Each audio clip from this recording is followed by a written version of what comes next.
around today, and it'll flip out to a cleanup crew for a couple days to clean up the mess that we've left behind in construction so that it looks great for Saturday. So probably the last mess will be down to the parking garage, which, if you didn't know, we do have parking underneath the stadium for our suite holders and some VIP spots, and we'll have that cleaned up and everything should be good to go. So with that, I think we'll take it on side. Kenny, will you do any questions? Or? A couple quick questions. Anybody have any special guests for this thing?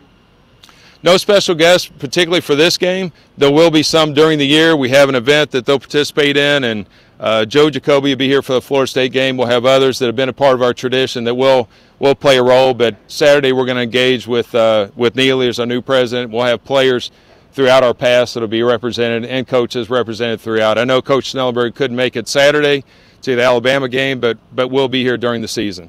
What will kind of the pregame festivities be like? You'd be the first guy killed if I told you that, Jake. I would have a whole marketing department on me. But I do think that, just leading up to, so there are some things going on in the card march to be a little bit different. But really, the players are aware of what we're trying to accomplish for them in the run out. It will be different. It's sound, lighting, excitement. It's a new twist on it. I think more comparable to what you'd see at some of the schools. Virginia Tech, I know Nebraska tried to do something. I think ours is better. I'm going to be prideful about what we've worked on for Saturday, but it's pretty cool. It's something we need to stick. Well, I think anytime you get the enclosure, we've had the sound in here. We've tested it. When it's amped up, it's loud. We like to have more fans to be louder than the sound system, but I think our sound system is more than capable for this stadium. On that note, I think the question has been how many seats. That always comes up. Everybody seems fascinated by the number of seats. This will add a little over 5,400 seats. Now that it's all said and done, we did our last configurations, which will put us a hair over 60,000 for the total capacity. How many of those seats are sold for Saturday and for the season? Last count, we passed 90% of these seats will be occupied on Saturday. I don't know what the final count will be. Hopefully it'll be closer, but you'll see obviously all the premium stuff. The suites are now all sold. We got those taken care of. The premium boxes, I think, are now completed. When we did the reseating and shuffling around, we had maybe another round. We had a small amount of club seats that we took back out to those that were in the waiting list, and Three Stripes sold out. So it's the others there'll be some game by game. I think once people see it, you'll have more season ticket holders in there than Saturday. But Saturday will be filled with people attending, probably more single game use. How many of the suites and the premium boxes are people that are newly purchasing and not moving from a different location in the stadium? That's a good question. It's predominantly new through here. We do have some that have jumped down here that have moved, and some that come down that have held additional. But this is primarily new. And then the premium box is definitely new. A lot of they didn't have an opportunity for a loge seat in the past, and this is a way to get in the premium seating, and it looks a lot like they're the typical 4-box suites with the TV, much like you have over in the Yum Center. Vince, I know you're just a fan experience. I know how you've been. What about card march? Will it change at all, or kind of your thoughts on card march? Well, it's important. I think we've talked to Norton, who kind of has a play in that as well. We're trying to get, obviously, more people there. We've talked to the pep band about that. We're going to have them over. We'll feed them and make sure we try to get a lot more excitement in to get people here, and that'll be 2 hours and 15 minutes before kickoff, full 45 on Saturday. What's the feedback you've gotten on the video board so far? Awesome. I mean, I think that we had a large event down here. We had our red and black night out here on the field, so we had 12 to 1,300 people here that night, and that was the first thing people noticed is how vibrant the video boards, the size. We had heard early on that people thought they were going to be small. They're far from small, but just the vibrancy of and they were only turned up probably that night to 35–40% because you have to warm the boards up. And we just had them on for a few nights, so you'll see even in the daylight, nonetheless, the night games are going to be pretty vibrant. But big excitement over what they see there. Will that area behind them stay open? Like, is that the way they'll look? Yeah, they'll be open, Mark. They're putting banners in today that'll have logos on the backside of them that'll go in, but it will be open. Originally, there was a design that was considered for putting a glass on there. My concern was it wasn't engineered for breathability, and we would have blown up our own boards, and there was a chance we would have. And I thought, so now we're just like re-engineering it, so we would come back and look at whether we would enclose it. But for now, we decided to genius. Lights shooting. Genius. You're coming down the highway. He even knows lighting. Our logos with the light behind the screens. One more? Very good. Thank you. I'll give everybody a chance to gather their stuff, and we'll go to. Give him his props. Give him his props. Call in right now. Text in right now. 8150-939 is the number. 3831-939. Just give the university their props right now. You didn't think about that stuff. They didn't think about that stuff.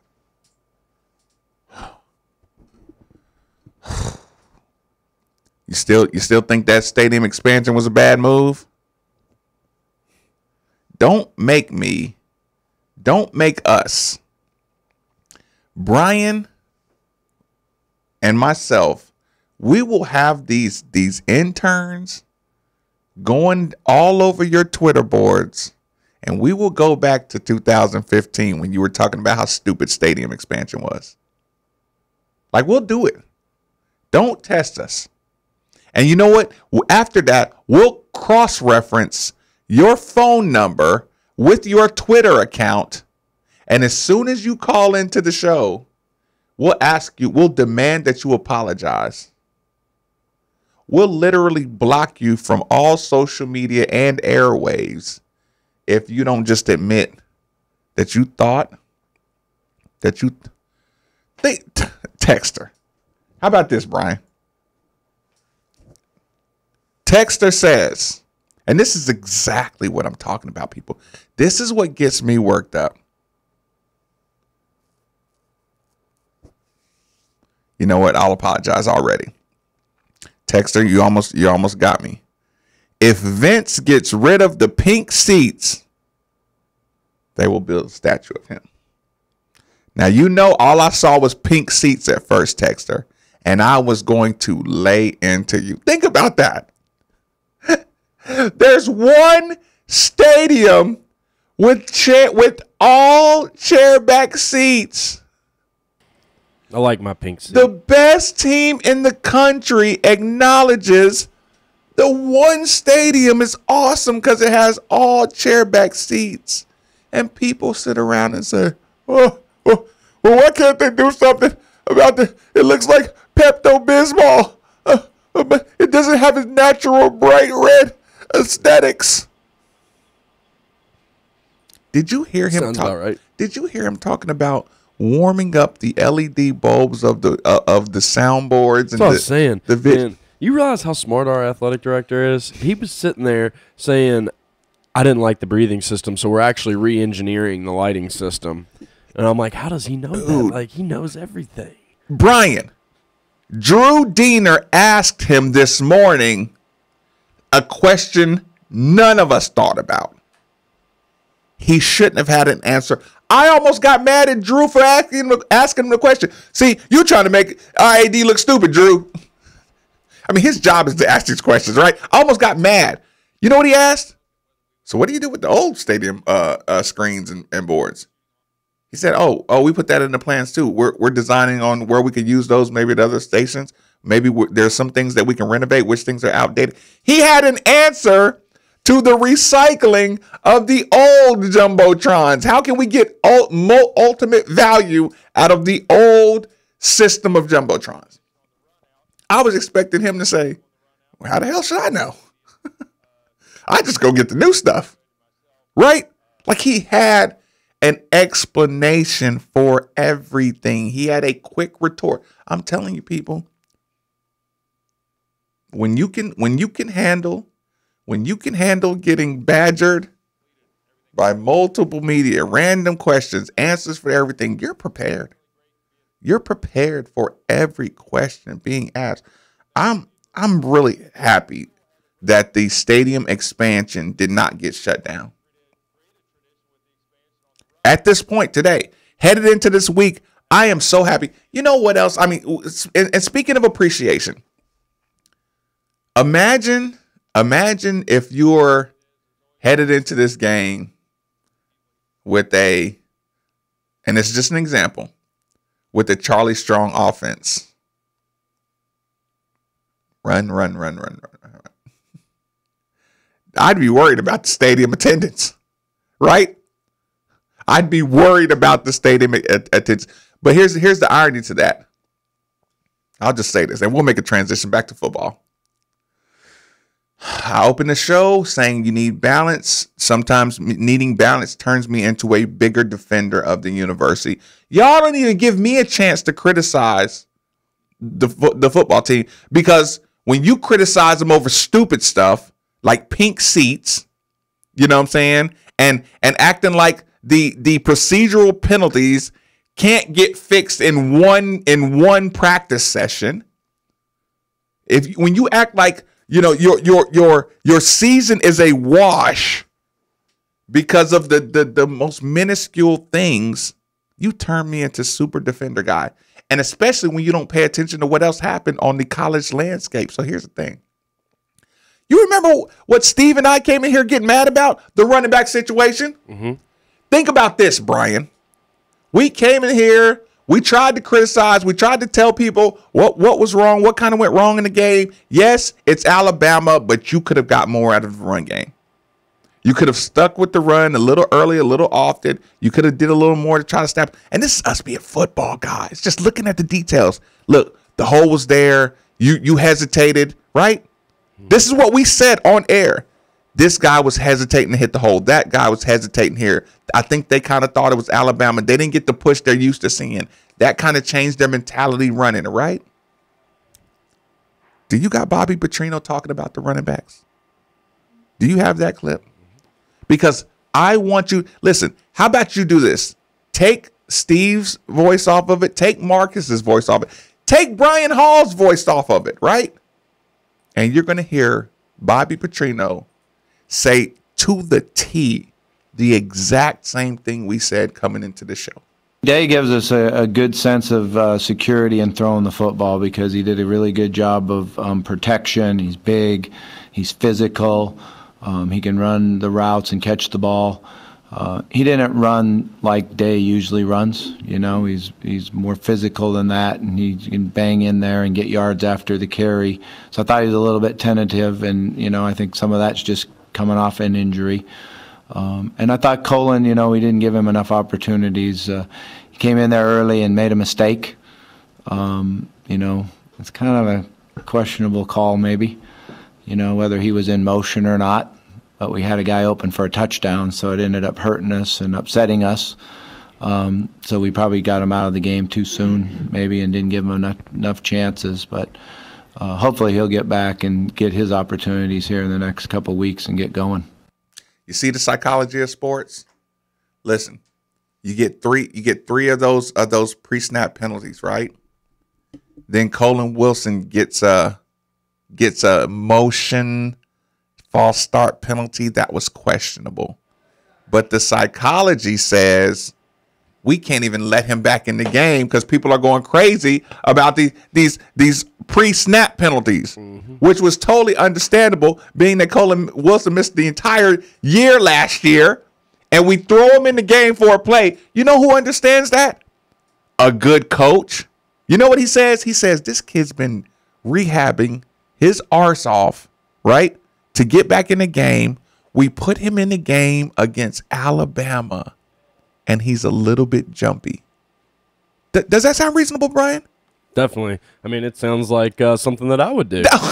Listen, you would do it, I would do it, and every damn person on the, pardon my language, I'm sorry about that today, but the fact that, yeah, Bobby recognizes that is the big thing, because all you do is you see coaches usually ridicule players, like not publicly, but on the field. He did. And bashing them, but at the same time, he's like, I understand. Yes, like, yeah, you can take that. Listen, think about that. A guy who's fought back from injury, we put him in the game, and the play is going to him, and he starts moving a half a step too early, and I thought it was a questionable call. But here's the thing. In the game, we can't have mistakes. I'm so mad at you that I take you out the game, right? And now, in hindsight, I realize, You should have been in the game more, but your mistake was completely understandable. But you know what people want to do? They don't want to understand the process, Brian. You know what they want to do? They don't even have watched the game. You know what they do? They go to the stat sheet and look at the penalty, and they write a whole story about how there's a big lack of discipline. But what they don't say is that lack of discipline came from a young man who spent the last year and a half of his life rehabbing, and he gets in the game, and the first play, he's a little jumpy. A little excited. That's a Can you blame the guy? Hey, how about you try that? How about you try to tell that story one good time? No. You know why? Because all you can do is say, yeah, makes sense. And you know what you can't do? You can't argue about Bobby's job security and how crappy of a coach he is because he can't control a guy from jumping off sides in his first play against Alabama off of a year and a half injury. Makes sense to me. Makes complete sense to me. I'm on the sideline and the running backs coach. You know what he does? Yeah, young fella. Got a little jumpy there, didn't you? Yeah, well, you can't do that. Yeah, I know. Yeah, so I don't know when I'm going to be able to put you back in. Coach is mad. This is big time football. You can't make that mistake. Okay, lesson learned, move forward. But here's the thing. That's the story that should be told, but it's never told. Kevin, thanks for joining us on 93.9, my man. What's on your mind? What's up, man? I get the perfect remedy for pink seats. Put some butts in them. You can't see the seats. You can't see the seats if people sitting in them or standing up. Is that not the best point we ever heard, Brian? You can't see the seats if you sitting in them. It looks good on TV. Unfortunately, living out of town, I have to watch more games on TV than not, so I can't tell the seats are pink unless people aren't in them. But I forgot to say yesterday, one thing that I had is I'd like to see is with Devontae Pete being 6'6", when we got down in the red zone that one time before we end up not scoring, he's up there on the island by himself, and we don't even try to throw him a jump ball or a corner route or something, and he's 6'6". I'd like to see that. And then another thing is I heard people talking that first day, about Trey Smith and this and that. The man, he only carried the ball 4 times. You got a guy that was in New York with Lamar and Baker Mayfield last year, Bryce Love. He carried the ball 18 times for 29 yards the other night. And he's a Heisman finalist. Right. So put that in perspective. Right. No, Kevin, I appreciate the call. It's all about perspective here. It's all about perspective. I mean, like I said, there are details to life, not stats and not season records. Life is not the season record. It's not the bank account at the end of the game. How many times do you have to learn that lesson? Midday with Marcus Maben, 8150. 93.9 is the number on 93.9 Ville. Chances are you've recently talked about it